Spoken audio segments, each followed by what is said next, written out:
All right, we're coming straight out of the last record here, but maybe you're not. Maybe you're tuning in another moment. Last time, we started with an LFO, and we started to map this to pitch.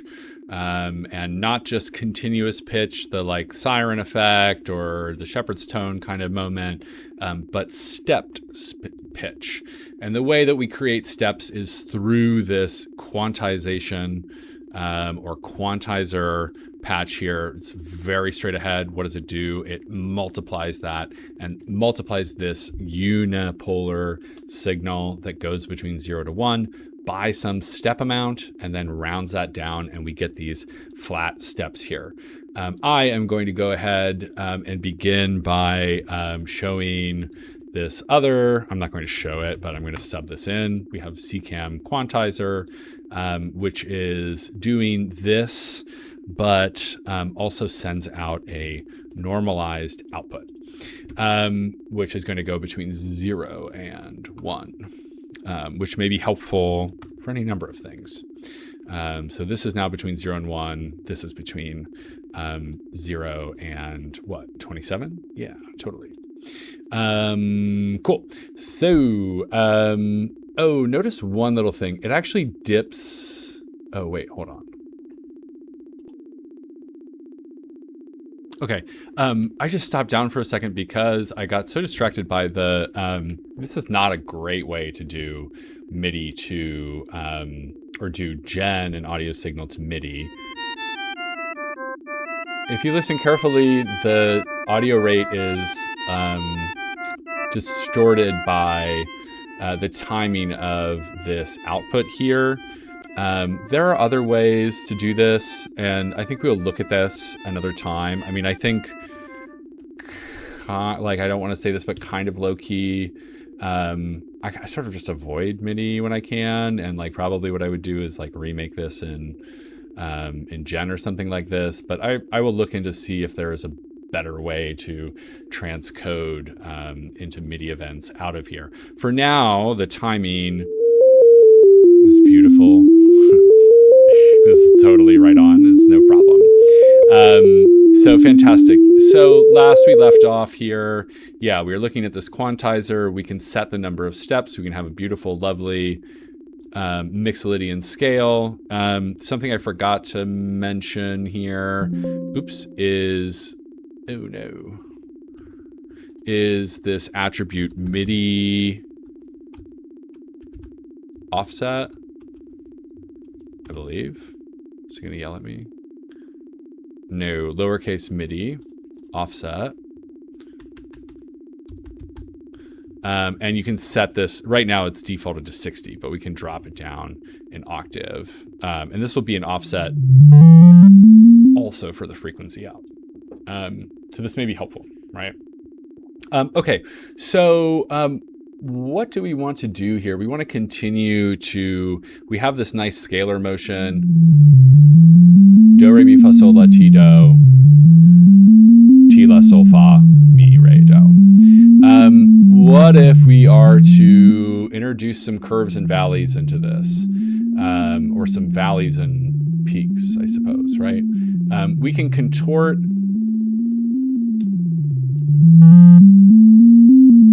the skew or the duty cycle and get a different shape, but this is not quite what we're after. Not quite what I'm talking about anyway. So what I want to introduce is something called wavefolding, and this can be really expressive in audio synthesis. That's something that we're going to turn back to a little bit later. But what does wavefolding do? It basically clips out a signal, and by multiplying it, by amplifying the signal. So we can do this in the following ways. In one, actually, even that like example there will like kind of do it. Multiply, and we've already done this. We've seen this with our with a quantizer, param, we're going to say, let's see, amount, I suppose, or maybe amp. I called it somewhere else differently. We're going to say minimum 1, and we don't necessarily need a maximum. And we'll multiply this like so. We'll say default, that will be helpful. And default I'm going to say is like 8. And so now when I attach this, we're going to have kind of the similar thing happening here. What's happening here? Min, default 8, param, amp, like so. Did I do the out 2 thing again? I did. Wow, that's so funny. What's up with that? So now we've multiplied this, and it looks like we're gonna be like, oh no, if we visualize this, it's like disappearing from the, it's like no longer a unipolar signal, or it is a unipolar signal, but it's not between 0 and 1. Let's start fresh. The one weird trick is fold. The Wavefolder needs to fold. So if we can listen to this now. Now we have actually this melodic contour.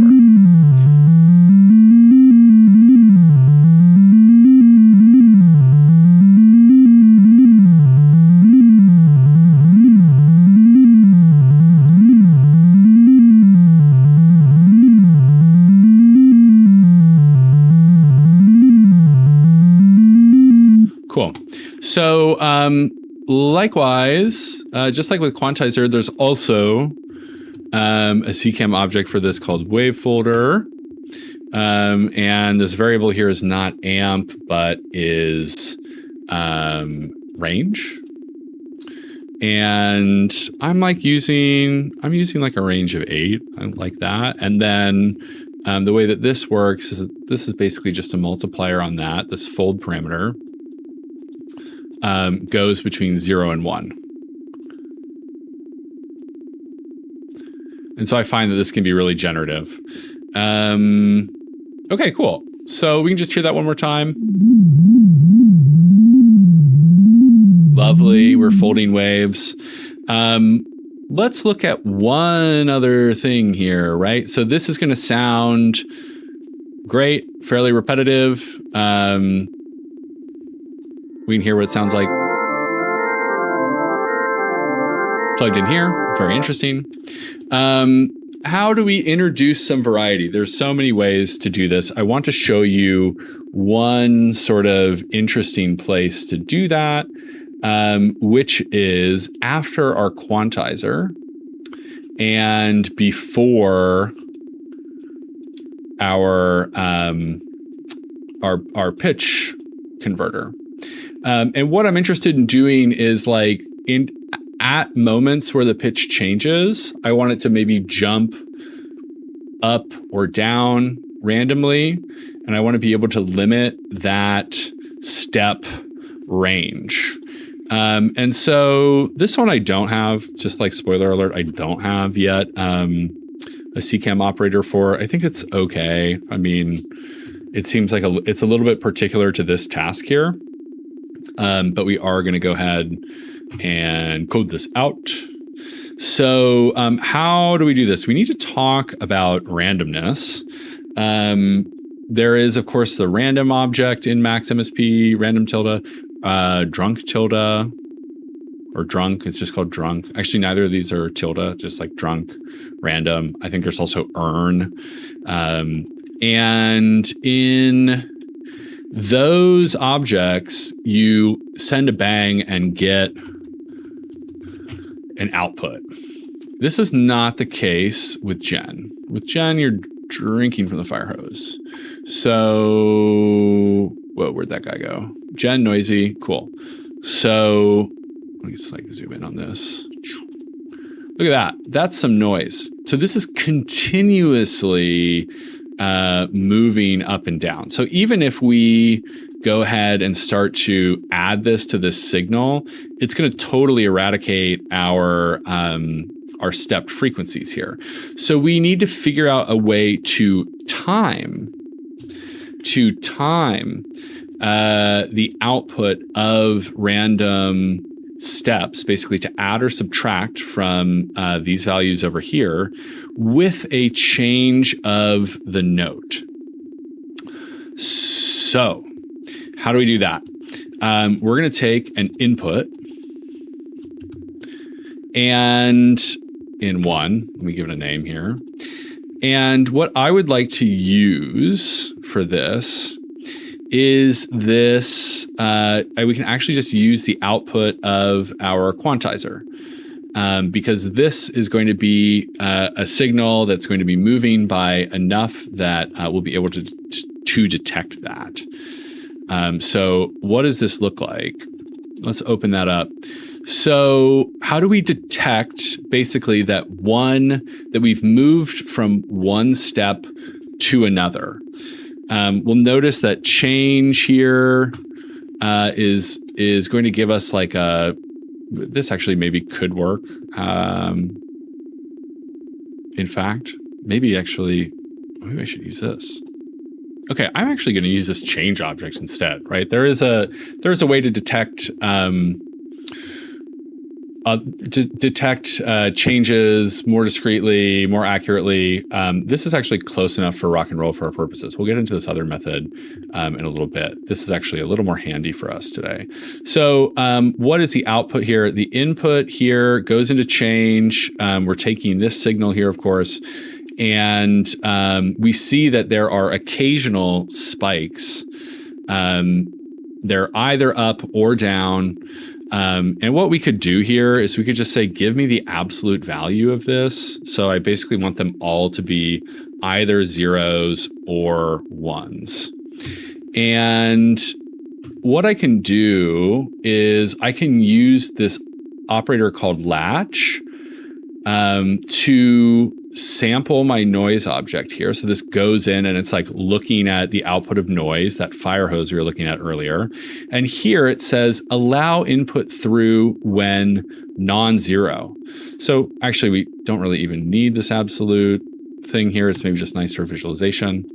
And now let's see what we get. Okay, so now we have latched noise.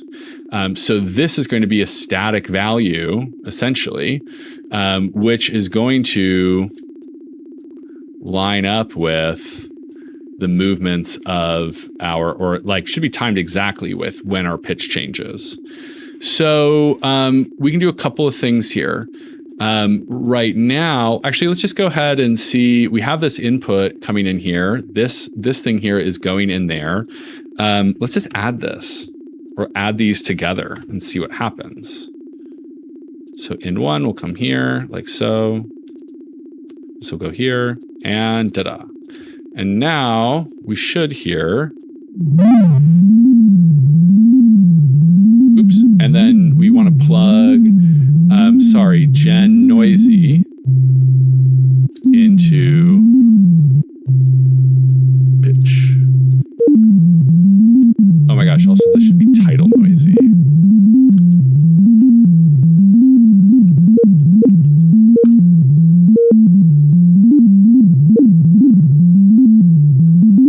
So this sounds a little funny, and the reason is that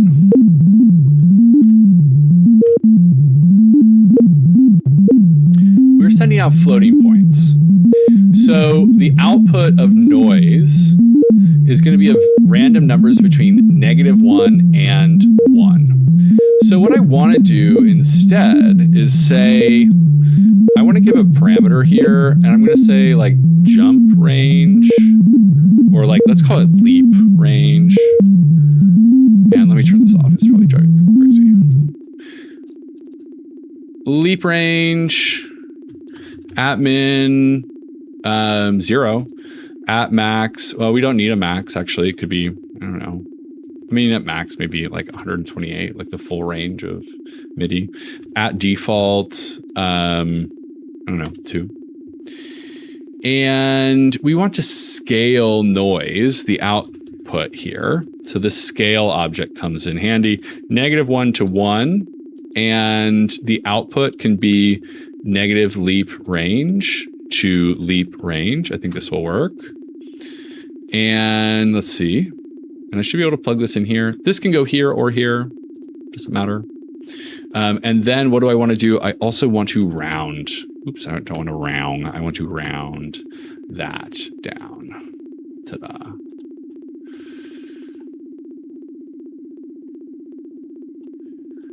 And let's hear.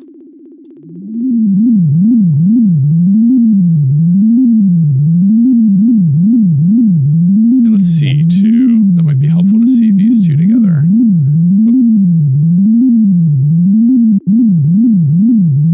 What's the range here? Oh, this is between 0 and 1. That's the regular one. There we go. Range is 0 to 16.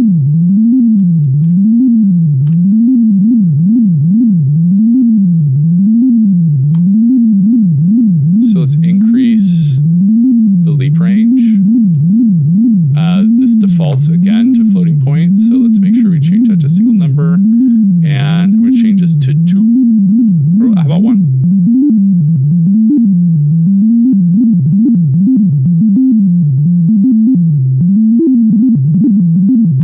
And you can get more and less dramatic with this as well as we go. And slow this down.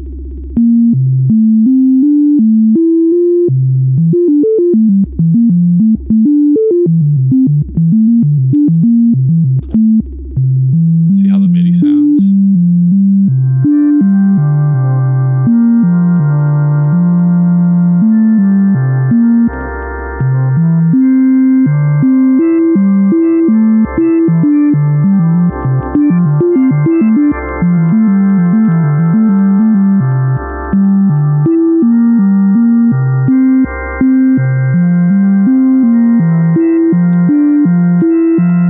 And here you have kind of a generative soundscape.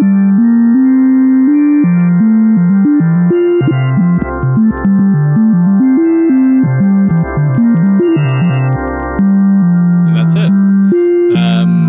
We'll stop there for now. I think the next thing to check for us is right now this is in this kind of like ambient, like more flowing rhythmic space.